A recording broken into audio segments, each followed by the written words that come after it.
Hello my friend, welcome to Cryptonic one. बहुत बहुत स्वागत है मेरे चैनल में आपका। दोस्तों, coin web C web token के बारे में आज डिस्कशन करेंगे क्योंकि रिक्वेस्ट आई थी 3 दिन पहले और आज थोड़ा सा टाइम मिला है इसको बताने का, ये किस तरह से काम करता है और ये क्या इकोसिस्टम है। दोस्तों, ये एक ऐसा इकोसिस्टम है जो मल्टीपल ब्लॉकचेन से टाइड अप है, जुड़ा हुआ है। और जो इनके इकोसिस्टम पे जो डेवलपर आके कुछ चीजें बिल्ड करते हैं या कुछ भी नया बनाते हैं, तो उसके साथ साथ उन जो डेवलपर है उनके जो टोकन्स को या उनके जो एप्लीकेशन को एक इकोसिस्टम जो ऑलरेडी बिल्ड इकोसिस्टम उसके साथ कनेक्टेड मिल जाता है और एक वॉलेट भी मिल जाता है। इनके हिसाब से ये बोलते हैं कि layer 2 cross chain multi chain platform है और कंपटीशन प्लेटफॉर्म भी बोला जाता है इसको। और platform connected to multi chain जो ब्लॉकचेन, तो मल्टी चेन ब्लॉकचेन के साथ कनेक्टेड है, जैसे बीटीसी के साथ भी कनेक्ट होता है और सोल के साथ भी और मैटिक के साथ भी और कितनी भी ब्लॉकचेन के साथ कनेक्ट हो सकता है इनका इकोसिस्टम। जो भी इनका इकोसिस्टम, उसके अंदर वॉलेट है और वॉलेट के साथ साथ और भी चीजें हैं, मॉनिटरी पॉलिसी है और पेमेंट गेटवे है। इन चीजों को लेके इन्होंने एक ऐसा इकोसिस्टम बनाया है कि कोई भी इसके ऊपर डेवलपर आके और भी ब्लॉकचेन अगर ऐड करना चाहता है तो वो ऐड कर सकता है और अपने इकोसिस्टम या एप्लीकेशन को उसके साथ कनेक्ट करके उसका बेनिफिट उठा सकता है। ठीक है, wallet connect to the platform, तो इसके अंदर जो भी प्लेटफॉर्म जो भी एप्लीकेशन आएगी तो उसके साथ वॉलेट भी कनेक्टेड ऑलरेडी है और इनके इकोसिस्टम के साथ भी जुड़ा हुआ है वो वॉलेट। और एड्रेस कैन बी वाइटलेस, जो वॉलेट के एड्रेस हैं जो जैसे वॉलेट के एड्रेसेस वगैरह होते हैं, अगर कोई वॉलेट के एड्रेस वगैरह या कोई एप्लीकेशन जुड़ती है उसके साथ वॉलेट के एड्रेस भी जो उनके यूजर्स होते हैं उनको मिलते हैं, तो वाइट लिस्ट किए जा सकते हैं 30% वॉलेट्स। जो भी डेवलपर या कोई भी इंसान आके जो टोकन को मिंट कर सकता है, डिजाइन कर सकता है, एनएफटी टोकन जैसे होते हैं, और उनको किसी भी तरह के टोकन को वो इसके अंदर वो रख सकता है वॉलेट के अंदर। ठीक है, और वॉलेट के अंदर रख सकता है। जब वो वॉलेट के अंदर रख देगा तो उसकी जो सारी फैसिलिटीज होगी उसके साथ भी जुड़ जाएगी। और they can also list token for public sale in market place, और पब्लिक सेल करने के लिए वो जो वॉलेट के साथ कनेक्टेड एक मार्केट प्लेस है तो उसके अंदर ये जो पब्लिक सेल के लिए वो रख भी सकते हैं और वहां पब्लिकली बाय भी हो सकते हैं इनके टोकन। तो as ecosystem is connected to different blockchain if there is any problem. अच्छा, इसके अंदर एक ऐसा इकोसिस्टम है, इस इकोसिस्टम में जो डिफरेंट ब्लॉकचेन जुड़ी होगी और ब्लॉकचेन जुड़ने के साथ साथ अगर किसी ब्लॉकचेन में कोई दिक्कत आई, जैसे कई बार क्या होता है इथेरियम के साथ अगर ये कनेक्टेड है या बीटीसी के साथ कनेक्टेड है, बीटीसी अगर कंजेशन हो जाता है उसके अंदर या इथेरियम में कंजेशन बहुत ज्यादा हो रहा है और इसकी जो फीस है बहुत ज्यादा हो गई है, तो ऑटोमेटिकली जो सिस्टम है फाइंड आउट कर लेगा। ठीक है, और फाइंड आउट करने के साथ साथ वो दूसरी चेन प्रोवाइड कर देगा ताकि एक जगह अगर इसका जो ट्रांजैक्शन ओके नहीं हो रही, सक्सेसफुल नहीं हो रही है, तो वो दूसरी जगह उसको शिफ्ट कर देगा, वहां से वो ट्रांजैक्शन जो वेरीफाई हो जाएगी कम से कम फीस में और आगे चली जाएगी। इकोसिस्टम के अंदर ऐसी एक फिएट की जो फैसिलिटीज है, तो फिएट की फैसिलिटीज के लिए जैसे अगर कोई टोकन को कैश आउट करना है, कैश आउट करने के लिए वीजा, मास्टर कार्ड और SWFT पेमेंट गेटवे कनेक्टेड है और भी कई पेमेंट गेटवे कनेक्टेड है। जब कोई यूज करता है तो उसके साथ सारे उसे पेमेंट गेटवे मिलते हैं और अपनी जो क्रिप्टो को वो किस में कन्वर्ट कर सकता है, फिएट में कन्वर्ट कर सकता है, अपने बैंकिंग इकोसिस्टम में भेज सकता है। तो बहुत ही अच्छा इकोसिस्टम है, मतलब कुछ इसमें फीचर्स हैं वो रिपल के साथ मिलते जुलते हैं और they have some licensing approved from wallet and world wide.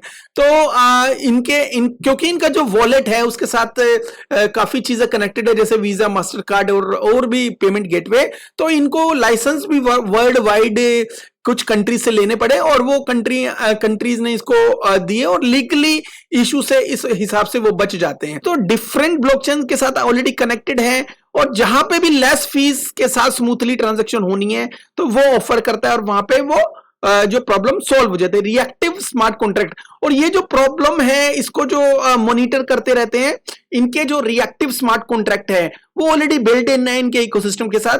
तो जब भी कोई प्रॉब्लम आती है, एरर की प्रॉब्लम आती है या किसी और की प्रॉब्लम आती है, जैसे फीस हाई लो जो भी है, और ट्रांजैक्शन में किसी भी तरह की कोई अड़चन आती है, तो रिएक्टिव जो स्मार्ट कॉन्ट्रैक्ट है वो एक्टिव हो जाते हैं, वो दूसरी चेन को सामने लेके आते हैं और वहां पे ट्रांजैक्शन स्मूथली रन करके काफी सारे पैसे को भी बचा देते हैं और जो इंटर ऑपरेबिलिटी का पूरा पूरा फायदा मिल जाता है। तो दोस्तों इनका जो फंक्शन जो है, जो काम करता है, इंटर ऑपरेबिलिटी को बढ़ावा देने के लिए करता है और ऑफ कोर्स इंटर ऑपरेबिलिटी के अंदर काफी चीजें आती है और फीस और इसकी जो ट्रांजैक्शन है वो काफी फास्ट हो जाती है।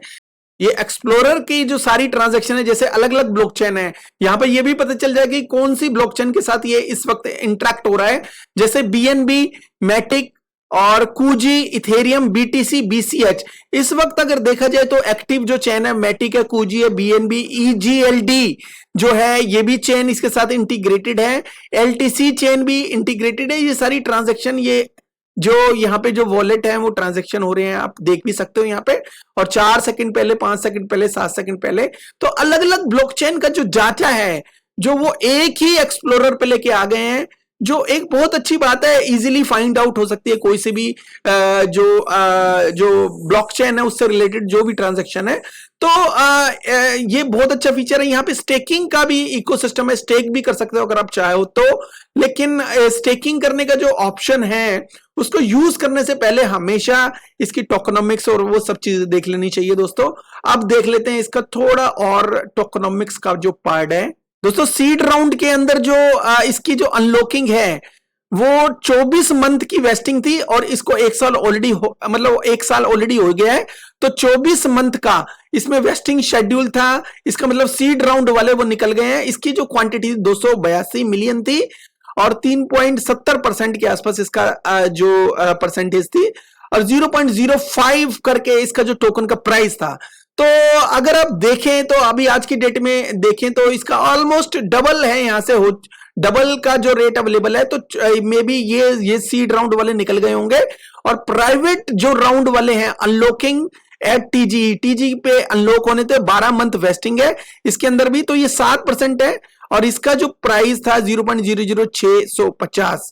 तो यहां पे भी देख सकते हैं कि इसके ऊपर चल रहा है अभी रेट, इसके ऊपर चल रहा है और इसकी जो अभी प्राइवेट सेल वाले भी निकल गए हैं आई थिंक, क्योंकि 12 महीने की वेस्टिंग शेड्यूल था। और स्ट्रेटेजिक राउंड में जो टीजी जो अनलॉक्ड है टीजी 12 मंथ वेस्टिंग, स्ट्रेटेजिक जो राउंड था इसके अंदर भी 12% जो वेस्टिंग थी और इसका जो प्राइस था ऑलमोस्ट 0.009। शुरू के मंथ थे वो काफी बेनिफिशियल थे और वहां पे ये निकल चुके होंगे। पब्लिक सेल जो थे अनलॉक्ड एंड टीजीई, पब्लिक सेल भी टीजीई पे अनलॉक हो गई थी। किसी भी तरह की यहां से यहां तक मतलब सीड राउंड से लेके पब्लिक सेल तक किसी भी तरह की जो लॉकिंग वगैरह का इकोसिस्टम यहां पे नहीं था और 20 सेंट के आसपास गया आई थिंक, देख लेता हूं मैं। इसका जो ऑल टाइम हाई जो प्राइस था वो 66 सेंट के आसपास गया था, वहां से 98 जो परसेंट डाउन है और उसके हिसाब से देखा जाए तो अभी ये काफी ज्यादा डाउन है और जो प्रॉफिट है वो ऑलमोस्ट जो पब्लिक सेल वालों ने भी प्रॉफिट बुक कर लिया होगा इस हिसाब से, बिकॉज जो अनलॉकिंग थी जो इसमें किसी भी तरह की अनलॉकिंग नहीं थे, टीजी पे सारे के सारे टोकन अनलॉक हो गए थे और उसी की वजह से काफी ज्यादा ये डाउन आया हुआ है।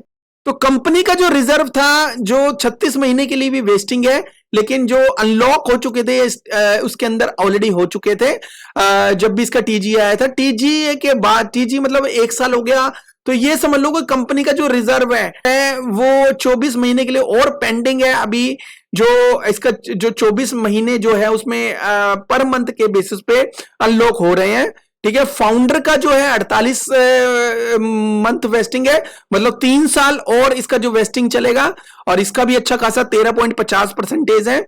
और टीम एंड एडवाइजर का अगर देखें तो 36 मंथ वेस्टिंग है इसके अंदर, मतलब अगले 2 साल और, क्योंकि 12 जो मंथ है वो लॉक हुआ पड़ा था, अगले 2 साल और इसके अंदर वेस्टिंग चलेगी।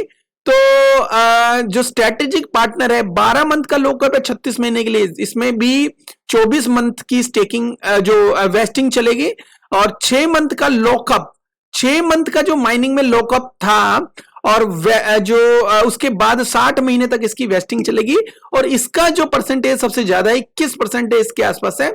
मतलब जो कंपनी रिजर्व का परसेंटेज ज्यादा है और यहाँ पे भी अनलॉकिंग जो वेस्टिंग होना है जो टोकन और वो रिजर्व है माइनिंग से रिलेटेड है। तो ये जो है काफी बड़ा है।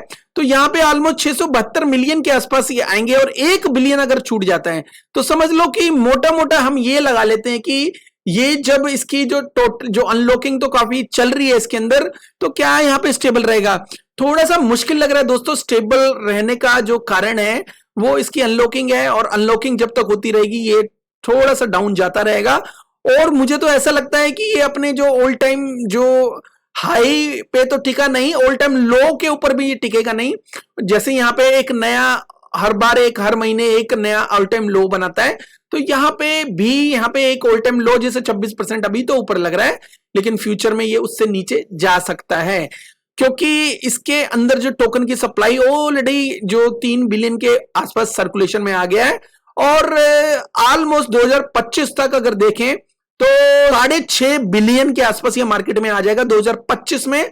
और 6.5 बिलियन, क्या इसकी जो मार्केट कैप है 10 बिलियन जा सकती है। $1 जो है करने के लिए इसको मतलब 6-7 बिलियन के आसपास जाना पड़ेगा, और अभी इसका 50 जो मिलियन के आसपास इसका मार्केट कैप है।